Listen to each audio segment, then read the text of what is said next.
कृषी प्रधान म्हणून निफाड तालुक्याची ओळख आहे आणि ह्या निफाड तालुक्याला कधी अवकाळी तर कधी गारपिटीचा फटका बसतो आणि द्राक्ष बागांची मोठी नुकसान होते. मात्र आता काहीतरी शेतात प्रयोग करावा म्हणून पालखेड येथील जे शेतकरी आहेत भारत बोडीज यांनी या ठिकाणी पेरूची शेती केलेली आहेत आणि जर बघितलं तर ह्या पेरूच्या शेतीतून साधारण 1.5 ते 2 लाख रुपये खर्च करून 8 ते 10 लाख रुपयाचा इतका भरघोस नफा जे आहे तर ह्या ठिकाणी हे शेतकरी घेत आहे. तर आपण त्यांच्याकडूनच जाणून घेऊया.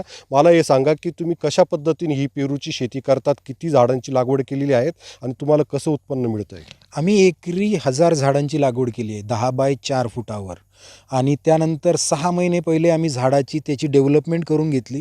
6 महिन्यानंतर छाटणी करून आम्ही त्याचं उत्पन्न सुरू केलं. आम्ही एका झाडावर 60 फळं पकडतो. जनरली 300-350 ग्रॅमचं एक फळ होतं.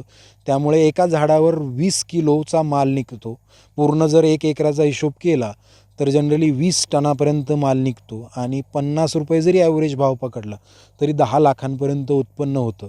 या फोम आणि पिशवीसाठी लागणारा जो खर्च आहे तो जनरली 1.5 ते 2 लाखापर्यंत जातो. त्याबरोबर आमचं घरचं शेणखत असल्यामुळे आम्हाला वेगळं रासायनिक खत बाजारातून आणण्याची गरज पडत नाही. याला पेस्टिसाईड किंवा फवारणींचेही प्रमाण खूपच कमी असल्यामुळे आम्हाला 7 ते 8 लाखांपर्यंत नफा राहतो. एकंदरीत बघितलं तर शेतकऱ्यांनी जर असे वेगवेगळे प्रयोग केले तर नक्कीच त्यांचा फायदा होईल. उमेश पारीख, TV9 मराठी, निफाड, नाशिक.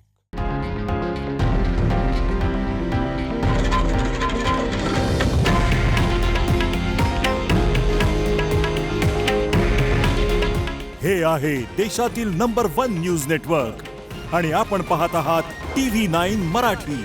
काळजी तुमची, हित महाराष्ट्राचं.